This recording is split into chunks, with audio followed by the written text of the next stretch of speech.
పాయింట్లు లేవనే. పెద్దపల్లి జిల్లా జూరాల మండల పరిధిలోని కోనరావుపేటలో రైతులు ఆందోళనకు దిగారు. వ్యవసాయ పనుల కోసం సంతలో ఎడ్లను కొనుగోలు చేశామని వాటిని తమ గ్రామానికి తీసుకొస్తున్న సమయంలో వాహనాలు ఆపిన పోలీసులు 17 ఎడ్లను సుల్తానాబాద్ గోశాలకు తరలించారని ఆవేదన వ్యక్తం చేశారు. అంతేకాకుండా తమ నుంచి ఎడ్లను కొనుగోలు చేసిన బిల్లులను సైతం లాక్కున్నారని వాపోయారు.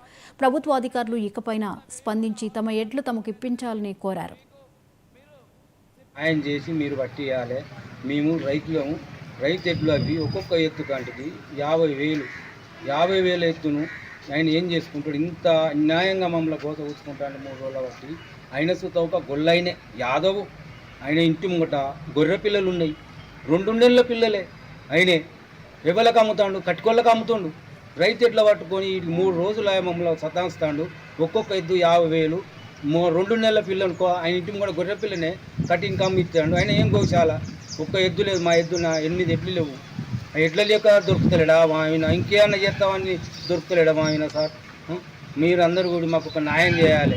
సిఐ గారు, మా ఎస్ఐ గారు అయినా, కలెక్టర్ గారు అయినా, ఎమ్మెల్యే గారు అయినా దయచేసి మేము గరీబ్ కూడా ఉన్నాం. రైతు ఎడ్లు అవి కొనుకొస్తున్నాం సార్. ఇప్పుడు పని ఉన్న దినం అని నెల రోజులు పోయిన నెల 4వ తారీఖు పట్టుకున్నారు. ఇవాళ 30వ తారీఖు నాడు పెద్దపల్లి కోట్ల రిలీజ్ ఆర్డర్ ఇచ్చారు సార్. న్యాయం చేసి మీరు పట్టియాలి. మేము రైతు ఎడ్లు అవి ఒక్కొక్క ఎత్తు కంటికి 50,000 ఎత్తును